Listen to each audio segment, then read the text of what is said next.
اعوذ باللہ من الشیطان الرجیم بسم اللہ الرحمن الرحیم رب اشرح لی صدری ویسر لی امری واحلل عقدۃ من لسانی یفقہوا قولی۔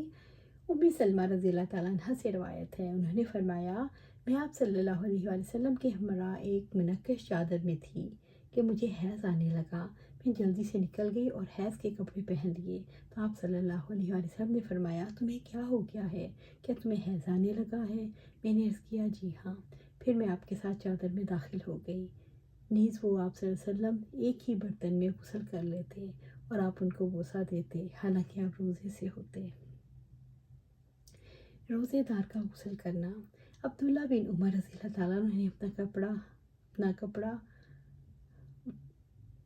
کپڑا تر کیا اور اسے روزے کی حالت میں خود پر ڈال لیا۔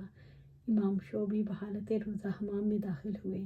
ابن عباس رضی اللہ تعالیٰ عنہ نے فرمایا ہنڈیا یا کوئی چیز چکھنے میں کوئی حرج نہیں۔ حسن بصری نے کہا روزے دار کے لیے کلی کرنا اور ٹھنڈک دینا جائز ہے۔ عبداللہ بن مسعود نے فرمایا جب تم میں سے کوئی بحالت روزہ ہو تو تیل لگا سکتا ہے، کنگھی بھی کر سکتا ہے۔ انس رضی اللہ تعالیٰ نے فرمایا میرا ایک حوض ہے، اس میں بحالت روزہ غوطہ زن ہوتا ہوں۔ نبی صلی اللہ علیہ وسلم سے ذکر کیا جاتا ہے کہ آپ نے روزے کی حالت میں مسواک کی۔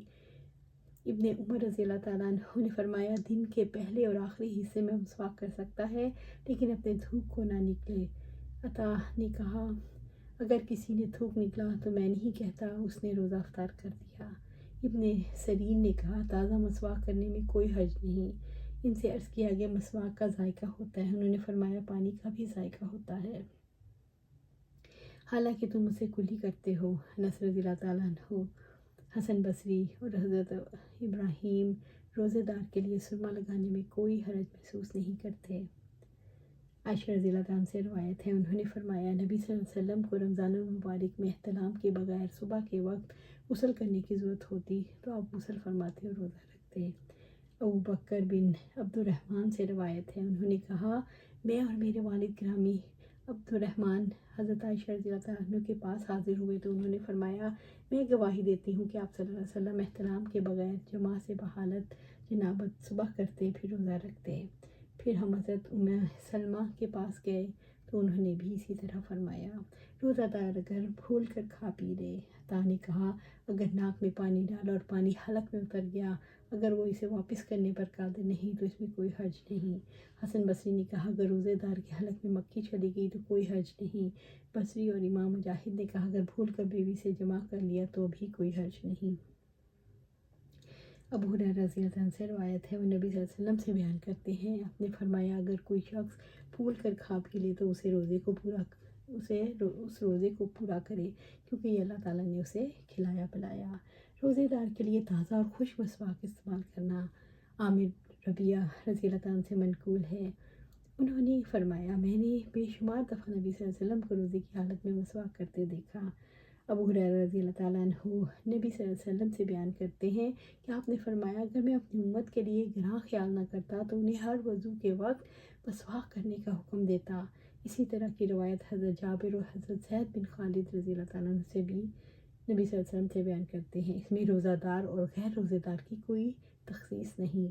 عائشہ رضی اللہ تعالیٰ عنہ نے نبی صلی اللہ علیہ وسلم سے بیان کرتی ہیں کہ آپ نے فرمایا مسواک کو منہ کو صاف رکھنے کا باعث اور رب کو خوش رکھنے کا ذریعہ ہے۔ عطا اور قتادہ نے کہا روزہ دار اپنا تھوک نکل سکتا ہے۔ حضرت حمران سے روایت ہے، انہوں نے کہا میں نے حضرت عثمان رضی اللہ تعالیٰ عنہ کو دیکھا، انہوں نے وضو کیا اور اپنے دونوں ہاتھوں پر 3 بار پانی بہایا، پھر کلی کی اور ناک میں پانی ڈالا، اس کے بعد 3 بار چہرہ دھویا، پھر دایاں ہاتھ کوہنی تک 3 بار دھویا، پھر بایاں ہاتھ کوہنی تک 3 بار دھویا، اس کے بعد سر کا مسح کیا، پھر دایاں پاؤں 3 بار، اس کے بعد بایاں پاؤں 3 بار دھویا، پھر فرمایا میں نے آپ صلی اللہ علیہ وسلم کو دیکھا آپ نے میرے اس وضو کی طرح وضو کیا، فرمایا جس نے میرے وضو جیسا وضو کیا پھر 2 رکعتیں پڑھی اور دل میں کوئی خیال نہ لایا تو اس کے پچھلے سب گناہ معاف کر دیے جائیں گے۔ اللہ سبحانہ تعالیٰ سے دعا ہے کہ ہمیں قرآن سنت پر عمل کرنے کی توفیق دے، اس پر جما دے اور جنت الفردوس میں اعلیٰ مقام پر اپنے پاس گھر عطا فرما، آمین یا رب العالمین۔